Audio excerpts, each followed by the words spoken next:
कल चमन था आज है सेहरा हुआ, देखते ही देखते ये क्या हुआ। एक बड़ी चर्चित गीत ये रहा है, पुराने फिल्म का गीत है, लेकिन यह बड़ा चर्चित था और लगता है कि आने वाले दिनों में यह गीत फिर एक बार बुलंदियों पर होगा, चूँकि वैसा ही कुछ दिखेगा। जी हाँ, मैं बात कर रहा हूँ सर्वे की। आइए जानते हैं पूरी कहानी और बड़े संजीदगी से इस बात को समझने की जरूरत है। नमस्कार, मैं हूं राकेश कुमार, आप देख रहे हैं मत अभिमत। मित्रों, ये जो हमने गाना बताया कि कल चमन था आज है सेहरा हुआ, देखते ही देखते ये क्या हुआ, यही स्थिति होगी। जो चमन था वो वीराने में तब्दील हो जाएगा और वो होगा इसलिए कि जब सर्वे का काम शुरू हुआ है उसके बाद बहुत सारी ऐसी ज़मीनें थी जो अतिक्रमित थी और वो अतिक्रमण किया गया था बेतिया राज के ज़मीन को। और उसमें कुछ सही भी रहा होगा, कुछ गलत भी रहा होगा, क्योंकि इसका सर्वे हमने तो किया नहीं है, लेकिन कुछ मामले ऐसे थे जिसके बाद ये मामला फंस गया और अब राजस्व परिषद के सदस्य से अध्यक्ष हैं के पाठक। और के पाठक ने मन बना लिया कि इन सारे ज़मीनों को जो अतिक्रमित है इसको वापस लिया जाएगा। क्या था ये मामला, हमने इस पर कल कुछ बताया था, लेकिन आज इसकी व्याख्या फिर एक बार करते हैं। अब इसको समझने के लिए ज़रूरी है कि बेतिया राज के इतिहास को छोटे से दो शब्दों में मैं बता दूं। देखिए, 28 दिसंबर 1883 को बेतिया राज के जो महाराज थे राजेंद्र सिंह, उनकी मृत्यु हुई थी और उसके बाद महाराजा हरिंद्र किशोर सिंह बेतिया के महाराज बने। उनको बाल बच्चा नहीं था, मतलब संतान नहीं थी। उसको लेकर उन्होंने दूसरी शादी भी की थी महारानी जानकी कुंवर से, लेकिन वो निसंतान रहे। उनकी तबीयत खराब हुई। तबीयत जब खराब हुई तो वो चले गए कलकत्ता इलाज के लिए, क्योंकि उस समय चिकित्सा की वो व्यवस्था नहीं थी। यहाँ पे वैद्य और तमाम जो झाड़ फूक का वही काम होता था और कलकत्ता में उस समय शुरुआत हो गया था। चूँकि अंग्रेज़ कलकत्ता में रहते थे तो उनके डॉक्टर्स थे, तो ये कलकत्ता गए। कलकत्ता में इनका अपना ज़मीन था, अपना महल था। कलकत्ता में इलाज के दौरान ही इनकी मृत्यु हो गई और 24 मार्च 1893 को महाराज इस दुनिया को छोड़ के चले गए। अब यहाँ देखिए कि हुआ क्या कि महाराज चूँकि लंबे समय से कलकत्ता थे और महारानी राज का कामकाज देख रही थी, महारानी जानकी कुंवर, तो इन दोनों का संवाद नहीं हो रहा था, मतलब, और अंतिम समय में भेंट भी नहीं हुई। इसी बीच बेतिया राज के कुछ लोग जो महाराज के आदमी थे, लेकिन कहीं ना कहीं लोभ में पड़कर उन लोगों ने एक भ्रम फैला दिया कि महारानी जानकी कुंवर विक्षिप्त है। और उसका कारण ये था कि महारानी जानकी कुंवर, जिनको देवी के रूप में देखा जाता है, वो पूर्णतः सात्विक प्रवृत्ति की महिला थी। और जब पति का देहांत हो गया तो उन्होंने सफ़ेद वस्त्र धारण कर दिया, राजसी जो वस्त्र थे उसका त्याग कर दिया, पलंग पर सोना बंद कर दिया, ज़मीन पर सोने लगी। मतलब सती का जो रूप होता है उस रूप में वो चली आई और इसी चीज़ को गलत ढंग से भुनाकर राजमहल से जुड़े हुए कुछ लोगों ने एक भ्रम पैदा किया अंग्रेज़ों के साथ मिलकर।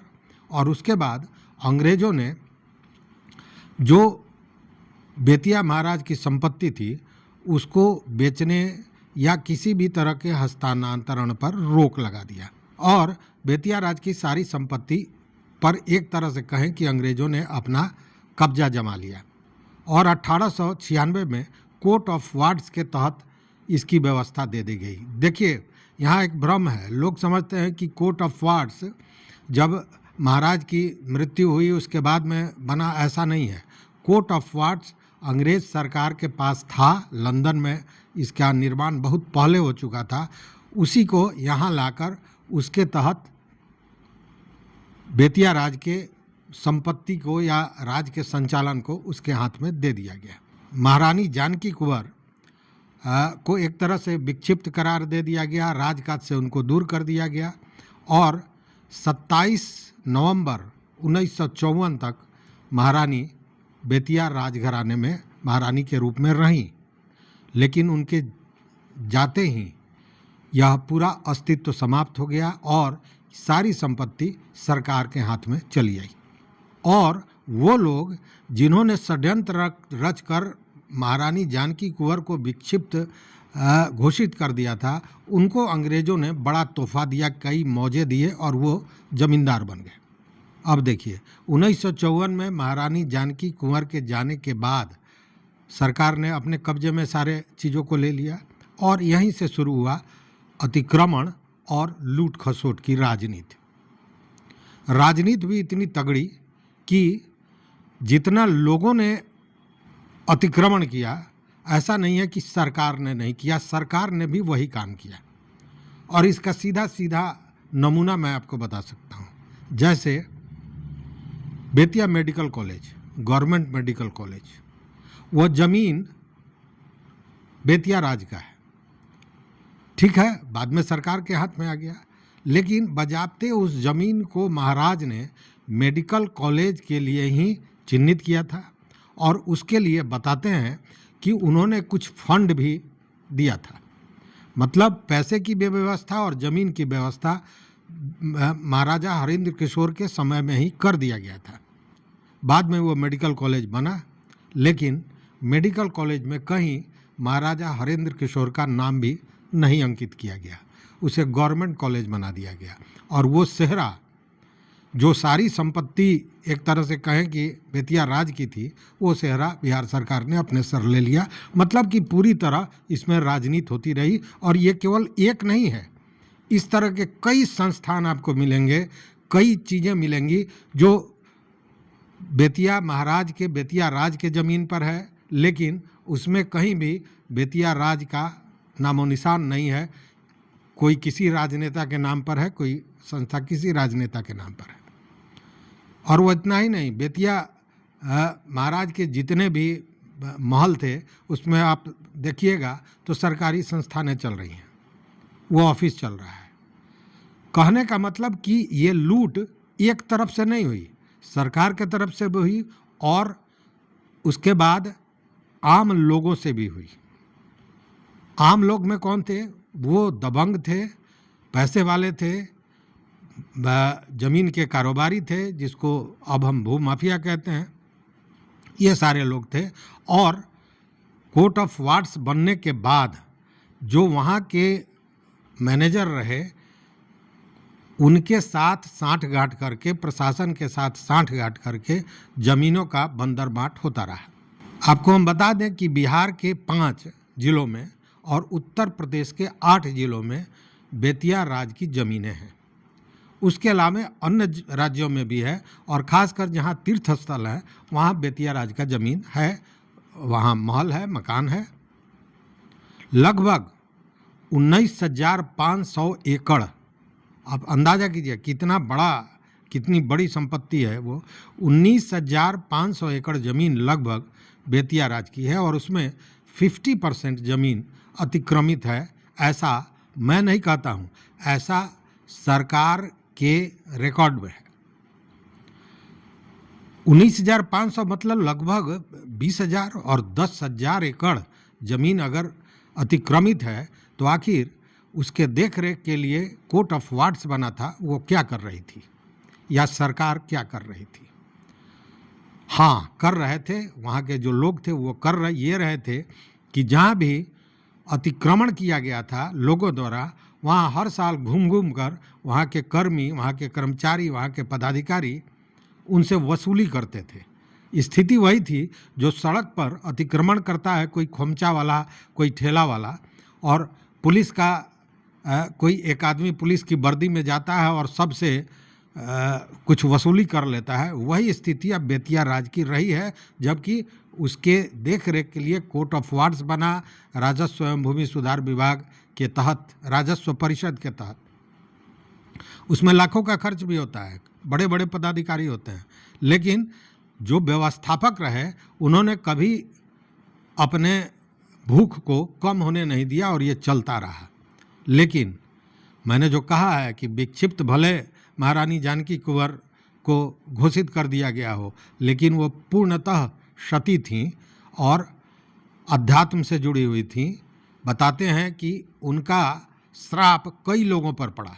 जिन लोगों ने, जैसे मैं आपको बता दूं, नाम भी मैं बता सकता हूं, वहाँ मैनेजर थे ललन सिंह, जो बाद में डीडीसी करके मोतिहारी गए थे, फिर बाद में डीएम बन के हाजीपुर गए थे। ललन सिंह के बारे में बताया जाता है कि उन्होंने कुछ अपोज किया था।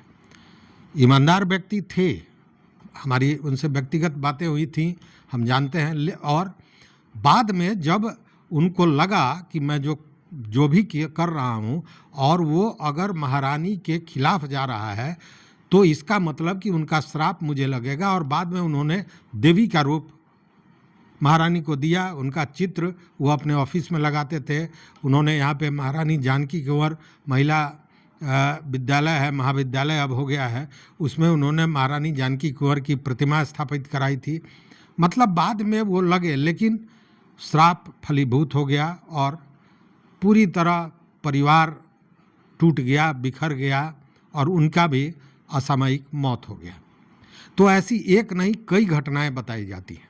और इतना ही नहीं, संस्थान भी, जो संस्थानें खोली गई थी वहाँ भी इस तरह का कारोबार होता रहा। जैसे मोतिहारी में रविंद्रनाथ मुखर्जी, डॉक्टर रविंद्रनाथ मुखर्जी आयुर्वेदिक कॉलेज, उसके सारा ज़मीन वो बेतिया राज का है और वो लीज पर दिया गया था कि जब तक ये कॉलेज चलेगा ये कॉलेज की संपत्ति होगी, और अगर कॉलेज नहीं चलेगा जैसा बताते हैं तो वो बेतिया महाराज का होगा, बेतिया राज की ज़मीन होगी। कॉलेज नहीं चला, और कॉलेज नहीं चलने के बाद कुछ भूमाफिया और वहाँ संस्थान से जुड़े हुए लोगों ने ज़मीन की खरीद बिक्री शुरू कर दी। और ख़रीद बिक्री भी कैसे? चिरकुट पे, मतलब एक कागज़ पर लिख के दे दिया, उससे पैसा ले लिया, लेकिन रजिस्ट्री तो होनी नहीं थी क्योंकि उस सारे ज़मीनों पर बैंड लगा हुआ था। तो उसमें कई घर बन गए, कई लोगों ने अपना अतिक्रमण किया, लेकिन जो कॉलेज के भीतर का ज़मीन है वो अभी भी इंटैक्ट है, वो बचा हुआ है उस पर। हालांकि कॉलेज बंद है, कॉलेज का एफिलिएशन बहुत पहले समाप्त हो गया है। उसको जिंदा करने का प्रयास कई लोगों ने किया, लेकिन जो माफिया टाइप के लोग हैं उन लोगों ने उसका विरोध करना शुरू किया, और वो कॉलेज जो कभी भारत का सिरमौर्य माना जाता था वो समाप्त हो गया। छत्तीसगढ़ के जो मुख्यमंत्री थे इसी विद्यालय से, महाविद्यालय से आयुर्वेद के डॉक्टर बने थे, इसलिए डॉक्टर लिखते थे।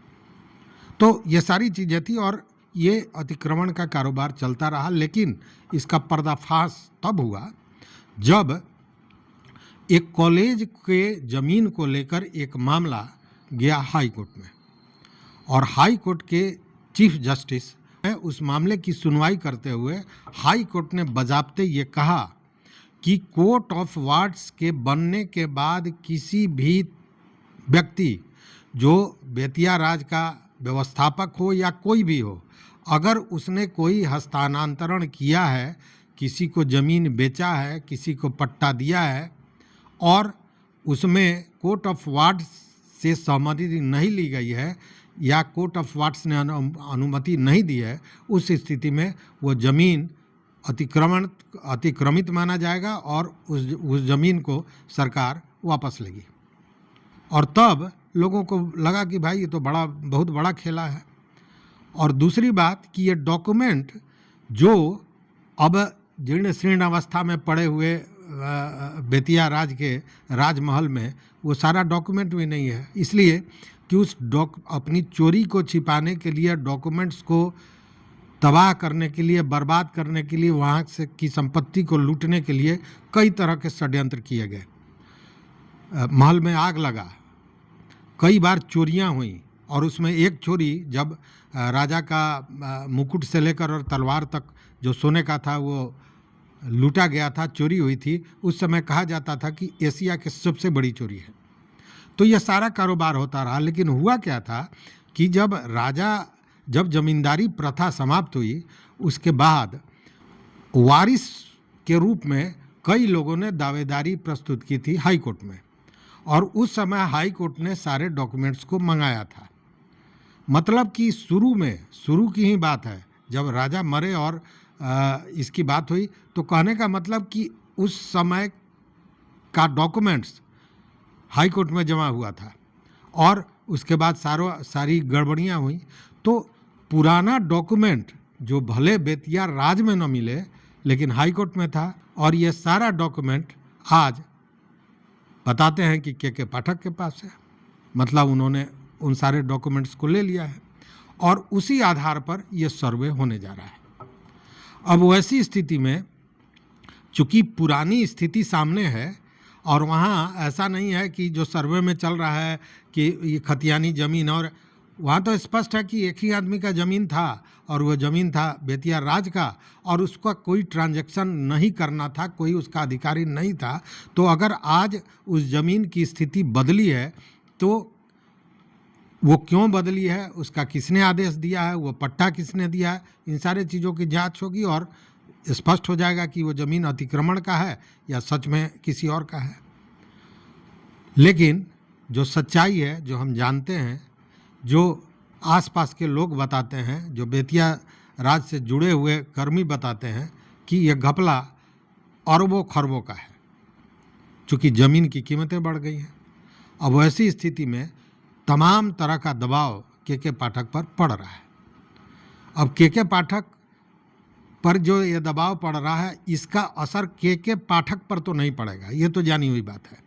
लेकिन सरकार उस दबाव को कितना सहन कर पाएगी, यह निश्चित रूप से, चूँकि सरकार तो राजनीति करती है, चुनाव का माहौल है और चुनाव को देखते हुए ही सारे निर्णय लिए जाते हैं।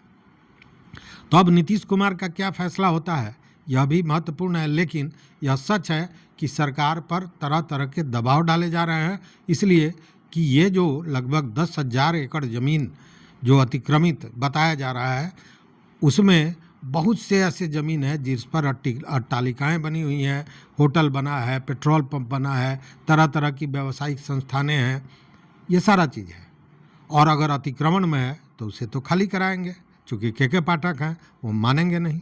तो ऐसे में स्वाभाविक है कि के पाठक का नाम दहशत का रूप लेता जा रहा है इन भूमाफियाओं में, अतिक्रमणकारियों में, और खासकर उन पदाधिकारियों और कर्मचारियों में जिन्होंने ये काम गलत किया है।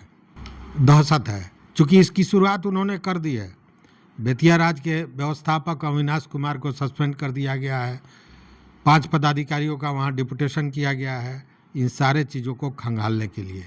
कहने का मतलब कि वो विस्फोटक जो पिटारा था, उस पिटारे पर पलीता तो मार दिया है के पाठक ने। अब जब विस्फोट होगा तो कितनी अट्टालिकाएँ ढहेंगी, यह देखने वाली बात होगी।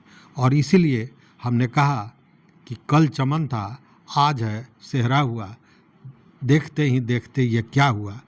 लेकिन इसी के साथ एक दूसरा कि जैसी करनी वैसी भरनी।